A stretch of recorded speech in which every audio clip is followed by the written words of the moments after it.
오늘 본 말씀 보게 되면 2장 1절부터 10절까지는 이 느헤미야가 그렇게 소원하고 기도하던 대로 이제 아닥사스다 왕의 허락을 받아서 결론은 이스라엘 땅으로 돌아가겠다는 말이에요. 그래서 성을 건축하게 되었다 하는 말씀이 오늘 메시지예요. 이 말씀 가운데서 우리는 흥하게 하는 사람이 어떻게 될 수 있는지, 흥하게 할 수 있는 사람이 어떤 사람인지를 알 수 있어요. 첫째로 중요한 게 뭐냐면은 흥하게 만드는 사람, 흥하게 할 수 있는 사람은 어떤 사람인가? 느헤미야 같이 하나님의 뜻대로 근심하는 사람입니다. 하나님의 뜻대로 근심하는 사람. 여러분, 성경은 우리에게 말합니다. 예수 그리스도 안에서 구원받았느냐, 그리스도 안에서 새 사람 되었느냐, 천국 소망으로 살게 된 하나님의 자녀가 되었느냐, 그렇다면 근심하지 말아라. 예수님 말씀하십니다. 요한복음 14장 1절 뭐라 그랬습니까? 너희는 마음에 근심하지 말라. 하나님을 믿으니 또 나를 믿더라. 근심하면 안 된다 그랬습니다. 근심하는 사람은 안 된다.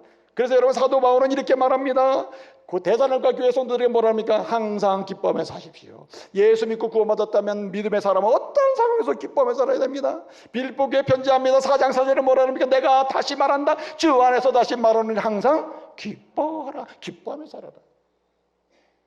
근심하면 안 된다는 거예요. 잠언 15장 13절에서 이렇게 얘기합니다. 마음의 즐거움은 얼굴을 빛나게 한다. 환하게 만든다. 그렇지만 마음의 근심은 어떻게 한다 그랬어요? 마음의 근심은 어떻게 만들어요? 예? 마음의 근심은 뼈를 썩게 하고 마음을 상하게 한다. 마음을 상하게 하고 마음이 상처투성이가 되게 한다는 거예요. 잠언 17장 22절 보게 되면 이렇게 얘기하면 똑같은 얘기인데, 마음의 즐거움은 양약이 된다. 마음이 즐겁고 기뻐, 항상 기뻐하면서 살잖아요. 예수 믿고 구원받아 정말 행복하다 기뻐하면서 살잖아요. 웬만한 질병 다 고쳐주십니다. 양약이 돼요. 양약이. 기뻐하는 자체가 치료예요. 여러분, 일단 무엇에 연약함이 있고 질병이 걸리고 아픔이 있으면요, 그때부터 기뻐하시기 바랍니다. 아니 무슨 아픈데 왜 기뻐해? 그때부터 치료하기 위해서 웃어야 돼. 치료하기 위해서 기뻐해야 돼. 양약이 된다. 그러나 심령의 근심은 뼈를 뭐예요? 마르게 한다. 뼈가 마른다는 건 죽는 거 아닙니까? 그래서 이런 성경을 보게 되면 근심하면 안 된다래요. 세상 근심하지 말라 이 말이에요. 세상 근심. 근데 여러분, 물어보겠습니다. 여러분 근심 안 하고 삽니까? 항상 기뻐하며 살아요? 잘 안 되죠. 지금부터 정말 근심하지 말라고 하는 이 세상 근심하지 않고 사는 방식 알려드릴게요. 따라합시다. 하나님의 뜻대로 근심하라. 근심은 안 할 수가 없다. 그러나 항상 기뻐하라 했는데, 항상 기뻐하며 살 수 있는 방식이 있는데, 근심은 하되 무슨 근심? 하나님의 뜻대로 근심하라는 거예요. 왜 사람은요, 메인 근심이 있어요. 메인.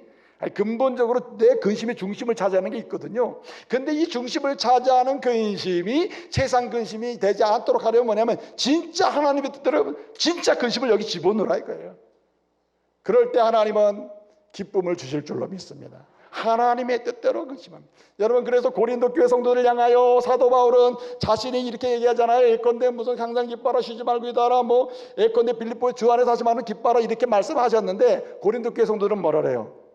여러분들 기뻐하라고 하지 않고 뭐라 그랬습니까? 여러분들은 근심을 하든 무슨 근심?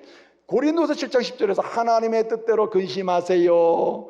세상 근심하지 마세요. 세상 근심은 사망에 이르게 하지만 하나님의 뜻대로 하는 근심은 회개에 이르게 하고 생명을 얻게 하고 하나님의 은혜를 받게 합니다. 할렐루야. 그렇게 얘기하는 거예요. 그러므로 하나님의 뜻대로 근심하는 사람을 통해서 길이 열리고 은혜가 열리고 하나님의 역사가 시작됨을 믿으시기 바랍니다. 하나님의 뜻대로 근심해라. 그래서 여러분, 하나님의 뜻대로 근심하는 것은 두 가지가 있습니다. 아주 소극적인 게 있어요. 하나님의 뜻대로 근심하는 게 두 가지가 있는데, 아주 소극적으로 가장 차원이 낮은 차원의 하나님의 뜻대로 근심하는 게 있습니다. 그게 뭐냐면은 어떻게든 죄짓지 말아야지 하고 사는 겁니다. 죄질까 봐 걱정하는 거예요. 그리고 또 어떤 일이 지나 혹시 죄짓지 않았을까? 하나님 앞에 혹시 범죄하지 않았을까? 이렇게 죄짓지 말아야지, 죄짓지는 않았나 하면서 근심하는 거예요. 이거 성령이 주시는 마음이에요. 이런 근심을 할 때 내 마음은 거룩해질 줄로 믿습니다. 아주 소극적인 차원에서 하나님의 뜻대로 근심하는 겁니다. 여러분, 욥은요 얼마나 하나님의 은혜를 받고 하나님의 자녀가 되었으며 그 부유함을 누리게 됐습니까? 그래서 때를 따라서 자녀들이, 가족들이 잔치를 합니다. 오늘 하루 먹고 마시고 우리 재미있게 우리 형제 우애를 나누자 잔치를 한 다음에 항상 하나님의 뜻대로 근심을 했다니까. 그래서 그 다음날 아침에 어떻게 했어요? 혹시나 어제 하루 종일 잔치를 했는데 내 아들들이, 내 자녀들이 뭐 했을까봐? 하나님의 범죄하지 않았나 해서, 예? 모르는 게 많으니까 그 다음날 아침에 뭐 했어요? 하나님의 범죄를 들으면서 혹시라도 우리가 모르는 범죄를 해서 주님 용서해 주시고 다시 거룩한 백성으로 나가게 해 주옵소서. 그렇게 근심했단 말이에요. 이런 근심을 우리 하나님 아주 좋아하십니다. 욥의 가문이 축복받는 가정을 보면은 하나님의 뜻대로 근심하는 게 있었단 말이에요. 근데 여러분, 소극적인 면에서는 죄를 짓지 말아야지, 죄를 짓지 않았는지 하면서 죄에 대해서 하나님이 싫어하시는 거 하지 말아야지 하는 쪽이라면, 두 번째는 적극적인 하나님의 뜻이라는 근심이 있다. 적극적으로 하는 하나님의 뜻이라는 근심이 뭐냐면은 어떻게 하든지 하나님의 영광, 이름을 높여야지, 하나님께 영광을 돌려야지, 하나님이 좋아하는 대로 살아야지. 아멘. 그거 근심하는 거예요. 이런 사람은 그 사람이 머무는 곳마다 흥하게 될 줄로 믿습니다. 이상하게 잘 돼요. 이상하게 하나님이 좋아하는 대로 해야지, 하나님의 뜻대로 해야지, 하나님이 원하시는. 이 사람이 누구였습니까? 여러분, 느헤미야는 비록 이방 나라 페르시아 제국의 고위 관리였습니다. 이렇게 여러분 자리 지키기도 어렵고 믿음 지키기도 보통 어려운 게 아니에요. 그러나 그 자리에서 최소한 먼저 하나님의 죄는 짓지 말아야지, 접근. 두 번째는 무슨 것이요? 하나님의 뜻대로 하는 근심. 어떻게 했습니까? 어떻게든지 내 조국을 뭐하리라? 부흥케 하리라, 회복하리라, 돌아가리라. 그리고 내 조국의 회복을 통하여 세계를 축복하는 하나님의 언약의 공동체가 세워졌으면 좋겠다는 거는 이런 근심을 했다 이 말이죠. 하나님께서 이루어 주신 줄로 믿습니다. 그래서 우리는 소극적으로 적극적, 소극적인 것을 넘어서 가지고 적극적으로 하나님의 뜻대로 근심하는 사람이 되어야 한다. 제가 언젠가도 말씀을 드렸습니다. 제가 그렇게 말을 해도 그런가 보다 넘어가는 사람 많은데 한번 기회가 되면 좀 읽어보셔요. 찰스 셸돈이 쓴 소설 중에 예수라면 어떻게 할 것인가 라는 아주 기독교 고전 소설이 있다니까요. 글 잘 읽는 사람은 그냥 한 시간이면 쑥 읽어버릴 수 있는 책이야. 그냥 휙 지나갈 수 있는 책이에요. 근데 그 책을 보게 되면 예수라면요, 매 순간순간마다 질문하는 거예요. 예수님이라면 이 순간에 어떻게 하셨을까? 예수님이라면 이 순간에 어떤 선택을 하셨을까? 예수님이라면 이 순간에 어떤 방향으로 가셨을까? 무엇을 하셨을까? 질문을 하는 거예요. 무슨 말입니까? 하나님의 뜻대로 적극적으로 근심하는 거죠. 주님은 그 사람을 통해서 일하실 줄로 믿습니다. 바로 느헤미야가 그런 사람이었다는 거예요. 여러분, 오늘 본 말씀을 보게 되면 왕의 허락을 받고 이스라엘 땅에 도착했다 하는 것이 오늘 결론입니다. 결론인데 이 내용의 첫 단어와 마지막 단어가 무엇입니까? 오늘 2절을 보게 되면 왕이 묻잖아요. 내가 필요한 마음에 근심이 있구나. 근심이 없었다면 그럴 수가 없지.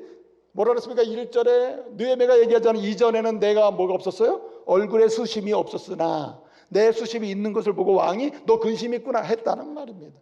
이 말은 뭐예요? 이전에는 내가 근심이 없었으나 라는 말은 내가 항상 기뻐하며 살았는데 하나님의 뜻대로 적극적으로 근심하다 보니 다른 사람도 나를 알아보게 되는 거죠. 여러분, 정말 하나님의 뜻대로 이왕에 하는 큰 근심하시기 바랍니다. 어떻게 하든지 내 인생 전체를 들여 주님을 높이고 주의 영광을 선포하고 주의 이름을 이와여 살게 했으면 좋겠다. 그렇게 해주십시오. 이런 고민. 그래서 이런 사람은 매 순간마다 하나님의 뜻을 묻기 때문에 예수님이라고 어떻게 할 것인가, 이런 큰 근심을 하는 사람은 매 순간마다 뭐합니까? 주님께 물을 수밖에 없는 거예요. 주님께 묻는다고요. 그래서 5절 말씀에 보게 되면 왕이 묻습니다. 내가 그렇게 근심이 있었구나. 그러면 내가 원하는 게 뭐냐 물을 때 느헤미야가 내가 원하는 것은 나를 예루살렘으로 보내주십시오. 보낼 때 다른 나라를 잘 통과할 수 있도록 통행증을 주십시오. 그리고 필요한 제목도 주십시오. 뿐만 아니라 군사도 붙여요. 이렇게 한 게 아니고 5절 뭐라고 얘기합니까? 내가 무엇을 원하느냐라고 결정적인 순간에 요구사항을 할 수 있는 기회가 왔을 때 뭐라 그랬습니까? 내가 꼭 하나님께 뭐하고? 묵도하고. 오늘 5절을 보면 내가 꼭 하나님께 묵도했다. 이게 무슨 말입니까? 여러분, 신구약 성경에서, 특별히 구약 성경에서 히브리 동사에서 가장 많이 쓰이는 동사 중에 하나가 빡가시라는 동사예요. 빡가시. 따라해 봅시다. 빡가시. 이 빠까시라고 하는 동사는 뭐냐면 한마디로 구한다, 찾는다, 두드린다, 그리고 부르짖는다, 간구한다, 아랜다, 말씀드린다 이런 뜻이거든요. 그래서 기도한다, 하나님께 구한다, 말씀드린다 할 때 많이 쓰는 단어가 빠까시예요.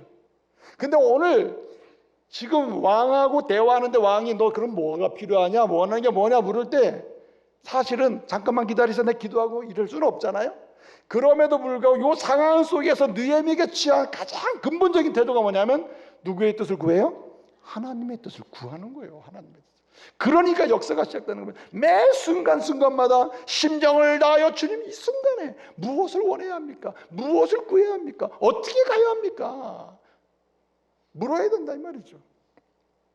그러므로 여러분, 하나님의 뜻대로 근심하는 사람은 매 순간마다 여러분 하나님께 묻기를 잘하는 자임을 믿으시기 바랍니다. 그래서 맨날 묻는 거예요. 하나님 어떻게 하면 좋습니까? 어떻게 하면 좋습니까?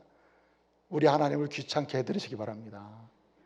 하나님은 주의 뜻대로 근심하는 사람에게 흥황케 하는 모티브가 되게 해주셔요. 출발점, 새로운 기회를 그에게 주신단 말이에요. 그래서 여러분 두 번째로 중요한 게 뭐냐면 보세요. 흥황케 하는 사람 어떤 사람인가? 이렇게 하나님의 뜻대로 근심하는 사람인데, 하나님의 뜻대로 근심하다 보면은 주님이 반드시 뭘 주셔요? 기회를 주십니다. 할렐루야. 그래서 여러분 흥황케 하는 사람은 하나님의 뜻대로 근심하다 보면 기회를 주시는데 그 기회를 따라합시다. 반드시 포착한다. 그 기회를 반드시 선용한다는 말이에요. 기회를 놓치지 않는 사람, 그 사람이 어떤 사람? 자기가 속한 가정이든 조국이든 교회든 뭐하게 하는 사람? 흥황케 하는 사람이다. 희망을 노래하는 사람은 누구냐? 하나님이 주신 기회를 놓치지 않는다는 거예요. 하나님 주신 기회를 놓치지 않아요. 오늘 여기 말씀을 보게 되면은 사실 결론이 이런 거 아닙니까? 왕의 허락을 받아서 결론은 이스라엘 땅에 도착했다는 게 결론이에요. 이스라엘 땅에 도착했다. 본래는 허락을 받고 준비하는 이야기 동그라미 이게 단락이 돼야 돼요. 그 다음부터 출발해서 어떻게 어떤 과정을 도착했는지 동그라미 말씀이 이렇게 단락이 이루어져야 되는데, 오늘 본문은 그렇게 문단을 나누지도 않을 뿐더러 네 구절 사이에서 결론을 내버립니다. 6절에서 9절 10절 사이에서 끝을 내버려요. 한마디로 이렇게 출발해서 이렇게 시작돼서 이렇게 끝이 났다는 거예요. 무슨 말입니까? 하나님께서 그에게 하나님의 뜻대로 근심할 때 그에게 하나님이 기회를 주셨다. 가도록 기회를 주고 건축할 수 있는 기회를 주셨을 때 그는 그 기회를 뭐하지 않았다? 지나가게 만들었다. 낭비하지 않고 허비하지 않고 남용하지 않고 그 기회를 선용 포착해서 사용했다는 말입니다. 여러분, 하나님이 주시는 기회를 놓치지 마시기 바랍니다. 하나님의 뜻대로 근심하는 사람들에게는 때를 따라 하나님이 정말 필요한 기회를 주셔요. 여러분, 40대의 기회는 40대로 끝나요. 50대의 기회는 50대에 끝나요. 60대의 기회는 60대에 끝나는 것입니다. 40대의 기회는 지나가 50대에 또 다시 주겠지. 그 기회는 다른 기회예요. 그러므로 기회를 놓치면서 사는 사람은 흥황케 하는 일에서 어떻게 됩니까? 처지게 돼요. 들쓰임 맞는다 이 말이에요. 그러므로 때를 따라서 하나님의 뜻대로 근심하다가 하나님이 주시는 기회는 절대 놓치지 마시기 바랍니다. 하나님이 내게 주셨거나 잡아야 되는 거예요. 여러분, 라틴어에 아포르트라는 말이 있어요. 아포르트라는 말이 기회라는 말이거든요. 이게 포르투라는 말이 원래 항구라는 말입니다. 포르투갈에 가면 제2의 도시가 리스본 다음에 포르투라는 그 도시가 있는데 그게 항구라는 뜻이거든요. 근데 이 아포르투가 기회라는 말인데 라틴어로 이게 뭐냐면은 이전에는 항구 시설이 지금 현대화되지 않기 때문에 항구에 배를 대려면은 순간을 기다려야 돼요. 언제요? 밀물이 쫙 들어올 때 그 순간을 놓치지 말고 쫙 들어가줘서 배를 딱 정박해야 제대로 정박할 수 있는 겁니다. 그 기회를 봐가지고 밀물이 들어올 때를 기다렸다 쫙 들어가는 그 순간을 뭐라 하면 기회라고 그래요. 이 라틴어로. 그래서 영어에서 opportunity라고 하죠. 굳이 얘기하면. 그렇죠? 아포르투가 이제 그렇게 영어에서 오는 거 아니에요, 영어로? 근데 여러분, 이게 무슨 얘기냐면 이 기회라는 말은 어떤 사람은 그럼 요번 밀물이 지나가면 다음 밀물이 있겠지. 다음 밀물이 지나가면 그다음 이번 밀물하고 어떻게 다음 밀물하고 같습니까? 다르지. 그렇지 않습니까? 여러분, 금주 예배는 다음 주 예배랑은 다른 거예요. 오늘 영광을 받으신 하나님은 오늘 영광 받으신 은혜를 주십니다. 할렐루야. 그러므로 오늘 전심으로 기회를 포착해서 주님 내게 예배드릴 기회를 주셨으니 전심으로 내 마음과 심령을 다해 주님께 드립니다. 이 심령을 다해 드리며 눈물로 기도하고 말씀을 싸움하고 삶의 변화를 강구할 때 주님이 은혜 주실 줄 믿습니다. 흥함의 역사가 나타난다. 흥함의 역사가. 네? 그래서 여러분, 절대로 하나님이 주신 기회는 놓치지 말자. 사도 바울이 얼마나 이 문제에 대해서 심각하게 다뤘으면요, 이 에베소 5장 18절에 뭐라 했습니까? 절대 너희들은 세월을 뭐하라? 아끼라. 세월을. 이 세월을 아끼라는 말은 원래 원문에서 뭐냐면 하나님이 주신 기회를 충분히 사용해라. 충분히. 이 하나님이 주신 기회를 절대 놓치지 말고 포착해서 선용하고 완벽하게 사용하라는 말이에요. 할렐루야. 그러므로 여러분, 하나님 주신 기회를 절대 놓치지 않는 성도 되시기 바랍니다. 그 사람에게서 흥함이 시작돼요. 가정 속에서 아버지에게 주신 기회가 있거든요. 가정 속에서 어머니에게 때를 따라 간구할 때마다 주시는 기회가 있단 말이에요. 제가 그래서 이렇게 말씀드리는 겁니다. 이 어린 자녀를 두신 분들 잘 들어보세요. 어린 아이를 두고 신생아를 두고 초등학생을 두고 있는 부모님 잘 들으세요. 여러분, 이 아이 초등학교 때는 아주 결정적입니다. 결정적 신앙교육이나 하나님의 사람으로, 하나님의 그 사람으로 인격적으로 자라가는데 아주 절대적인 순간이거든요. 이때를 나도 감정이 있고 나도 인격이 있지, 나도 봉사하면서 너 때문에 희생당하는 게 얼마인지 이러고 살면 안 돼요. 아이에게 집중해야 돼요. 하나님의 사람으로 내 아이를 영어부부터 유치부 거쳐서 초등부 거쳐서 이렇게 양육을 해야지. 하나님이 기뻐하신 사람으로 키워내야지. 집중해야 됩니다. 하나님 주신 기회는 지나가면 아웃이에요. 중학교 간다면 이제 좀 해볼까? 안 됩니다. 안 되는 거예요. 집중해야 되는 겁니다. 집중해야 돼요. 하나님 주신 기회를 놓치면 안 된다. 여러분, 왜 아브라함이 믿음의 조상이 됐습니까? 떠나라. 하나님이 그에게 주신 기회가 있을 때 그는 어떻게 합니까? 그 기회를 믿음으로 잡았어요. 할렐루야. 왜 노아가 여러분 다 멸망을 당하는데 그 가정과 가문의 사람들은 구원의 방주의 은혜를 잊게 됩니까? 그는 노아의 방주 만들어라 할 때 어떻게 했습니까? 기회를 놓치지 않았어요. 잡았어요. 그 시대의 사람은 어떻게 했습니까? 다 떼버리죠. 왜 룻은 말입니다. 룻기 3장을 보게 되면 왜 룻은, 여러분 보세요. 왜 룻은 이렇게 하나님의 은혜의 백성으로 이렇게 얻게 됩니까? 그는 기회를 놓치지 않았어요. 모압 여인도 어떻게 이스라엘 사람이 됩니까? 불가능한 얘기 아니에요? 그런데 어찌됐든 이스라엘 사람과 결혼해가지고 남편은 죽고 가족은 다 떠나고 나오미 시어머니 혼자 가려고 할 때 어떻게 합니까? 죽으면 죽으리라. 죽음이 나를, 엄마와 나를, 시어머니 나를 갈라놓기까지 나는 절대 시어머니 안 떠납니다. 시어머니가 베들레헴에 가면 나도 갑니다. 이건 뭐죠? 하나님이 언약의 백성, 이스라엘 백성, 선민, 하나님의 백성이 될 수 있는 기회를 주셨을 때 어떻게 합니까? 놓치지 않는 거예요. 여러분, 이거 효도 차원이 아닙니다. 룻이 효도하기 위해서 그거 붙잡아요? 아닙니다. 하나님의 언약의 백성으로 들어가느냐 마느냐의 문제가 여기 달려있는 거예요. 하나님은 그에게 준 기회를 룻은 놓치지 않았다. 그랬더니 어떻게 됐습니까? 흥하게 하는 여자가 됐잖아요. 구속의 역사에서 흥하게 하는 역사. 예수님 족보에 들어와가지고 믿음의 사람을 흥하게 하는 그 역사의 주인공이 되잖아요. 뭘 잡았기에? 하나님의 뜻대로 근심하다 주신 기회를 확 잡았기 때문에. 할렐루야. 절대 느슨하게 잡지도 마세요. 하나님 주신 기회인 것 같아. 잡아볼까 지나가버려. 기회라는 말은요, 비유가 있잖아요. 비유가. 기회는 머리가 앞머리만 있고 뒷머리는 없다. 대머리래, 대머리. 왜냐? 앞에 있을 땐 잡을 수 있어요, 머리를. 네? 뒤에 있으면 대머리이기 때문에 잡을 수가 없어. 그러므로 여러분, 주님이 주신 기회를 놓치지 않는 은혜가 있기를 바랍니다. 잡아야 돼요. 여러분, 다윗은요, 하나님이 주신 기회를 놓친다는 게 얼마나 절망인가. 이스라엘의 왕으로 하나님 주신 기회를 놓치면 그만큼 이스라엘 나라를 흥하게 하는 일에 그만큼 쓰임받지 못한다. 흥하게 하는 사람이 되려면 하나님 주신 기회를 잡아야 된다. 그래서 10편 30편 6절에 뭐라고 얘기합니까? 주를 무릇 경건한 사람, 믿음이 있다면, 하나님의 사람이라면 주를 만날 기회를 타서 주께 뭐할지라? 기도할지라. 기도할 기회를 놓쳤더니 내가 그만큼 흥하게 하는 왕이 제대로 되지 않는다. 이 기회를 내가 잡아야지. 그럴 때 흥하게 하는 왕이 되는 거예요. 흥하게 하는 목회자, 흥하게 하는 장로님, 흥하게 하는 집사님, 권사님, 흥하게 하는 하나님의 교회 직분자들은 뭐 하는 사람이에요? 기도하는 가운데, 하나님 앞에 근심하는 가운데 기회를 좀 잡는 사람이에요. 오늘 이후로 여러분 봉사의 기회 놓치지 마십시오. 기도할 기회 놓치지 마십시오. 말씀 사랑할 기회 놓치지 마십시오. 하나님의 사람으로서 가정을 축복하는 일에서 놓치지 마시기 바랍니다. 예? 여러분 인생이 얼마나 짧아요. 축복하기도 바빠 죽겠는데 왜 이렇게 싸우는지 몰라요. 상담하기 제일 힘든 게 뭐냐면 각각 싸우고 와가지고 목사님 내 남편이 문제입니다. 이쪽엔 내 아내가 문제입니다. 제가 볼 땐 둘 다 문제입니다. 그 안 되는 거예요. 마지막 한 가지 꼭 드리고 싶은 말씀이 있습니다. 무엇입니까?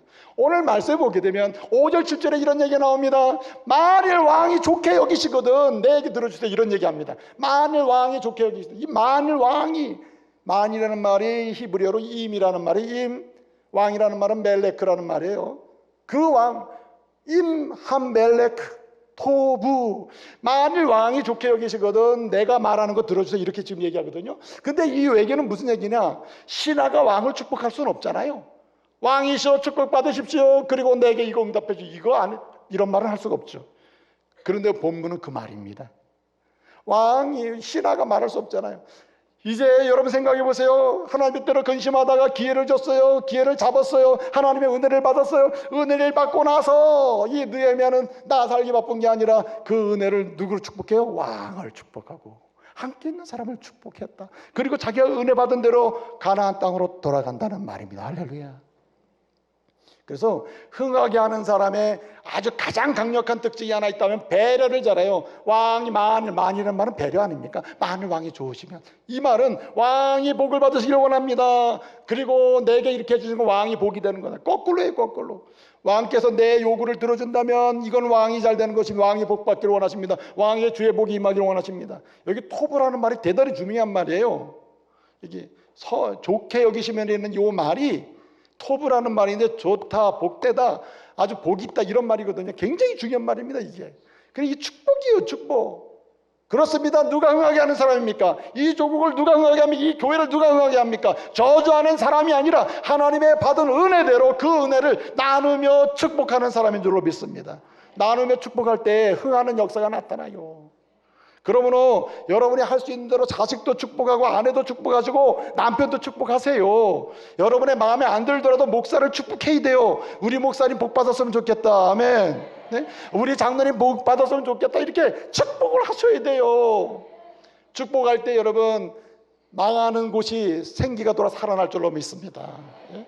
여러분 간디 있잖아요. 간디의 망국론이라는 이론이 있어요. 망국론. 간디라는 사람이 인도의 그 리더십 아니었어요? 지금도 총 받잖아요. 간디가 이런 말을 했습니다. 망국론, 나라를 망하게 하는 게 몇 가지가 있다. 예? 나라를 망하는 몇 가지. 첫째는 뭐냐면 노동 없이 돈을 축적하는 게 이게 망할 징조다. 예? 두 번째는 도덕성 없이 상거래를 하는 것, 도덕성이 없는 상거래가 나라를 망하게 만든다. 예? 또 양심이 없이 쾌락을 즐기면 이것도 나라를 망하게 만들고, 그 다음에 원칙 없이 정치하는 것도 나라를 망치게 만들고, 심지어는 인간성 없는 과학도 나라를 망친다. 과학이 아무리 발달하면 뭐하냐? 인간성 상실은 나라를 망하게 한다 이거예요. 인격성 없는 교육도 나라를 망하게 한다. 더군다나 희생 없는 신앙은 나라를 망하게 한다. 나만 복겠다고 기복신앙으로 빠져가지고 온 교인들이 교회 와서 주여 나에게 복줘, 이런 것은 나라를 망하게 하는 것입니다. 경주에 최부잣집이라고 있었습니다. 경주에 최부잣집이 어디, 여러분 그렇게 많은 돈을 가지고 있던 최부잣집 아닙니까? 근데 여러분 지금 최근에 나온 사료는 어떻습니까?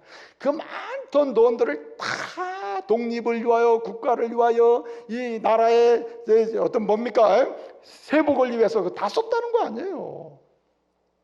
그 얼마나 멋있는 가문입니까? 그리스도인은 그래야 되는 거 아니에요.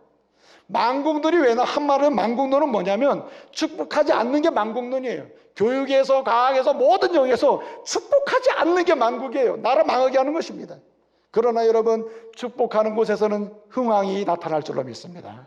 그러니까 무조건 축복하셔야 돼요. 예수 이름으로 축복하는 사람 되시기 바랍니다. 받았다고 생각하면 무조건 나눠주시고, 받았다고 생각하면 무조건 베풀고, 그러는 것 축복하다 보면은 흥하게 하는 역사를 볼 줄로 믿습니다.